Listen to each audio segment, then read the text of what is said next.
এই প্রশ্ন অনেক মা বোনরা করেন। প্রশ্নটা হলো যে মহিলাদের মাথার কাপড় সরে গেলে ওযুর মধ্যে কোনো অসুবিধা হবে কিনা। ওযুর সময় মাথার কাপড় থাকতে হবে এমন কোনো বাধ্যবাধকতা নাই। পুরো ওযুর সময় যদি মাথার কাপড় না থাকে তাও ওযু হয়ে যাবে।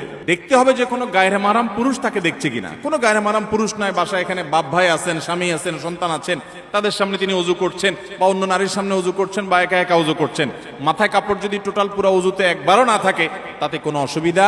আমরা সময় যেখানে জায়গা মাথা কাপড়ের সেটা দিই না, যেখানে মাথা কাপড় যাওয়ার দরকার নাই সেখানে মাথা কাপড় নিয়ে টানাটানি করি। আজানের সময় অনেক মহিলা মনে করে যে ঘরে আছে একা একা কেউ নাই, তারপরে আজান শুরু হয়ে গেছে তাড়াতাড়ি মাথা কাপড় দেওয়া শুরু করে। আছে না নাই? এখানে মাথা কাপড় দেওয়া জরুরি না তো। যদি কোনো গায়রে মাহরাম পুরুষ থাকে তখন আজান না হলেও মাথা কাপড় দিতে, আর যদি কোনো গায়রে মাহরাম পুরুষ না থাকে সেখানে আপনার জন্য মাথা কাপড় দেওয়া জরুরি। আপনি রিল্যাক্সে থাকতে পারেন, মাথা কাপড় দিতেও পারেন, নিচেও থাকতে পারে। এখন কথা হলো ওযু। ওযু করার সময় আপনি যখন মুখ ধোবেন একেবারে চুলের গোড়া পর্যন্ত পানি যেতে হবে, এই কানের লতি পর্যন্ত পানি যেতে হবে।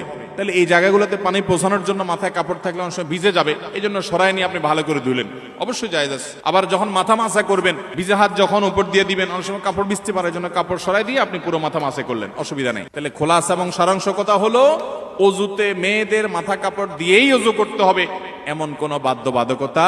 মাথা কাপড় রেখে যদি ওযু করতে পারেন ওকে, আর যদি সরেও যায় তাতে কোনো অসুবিধা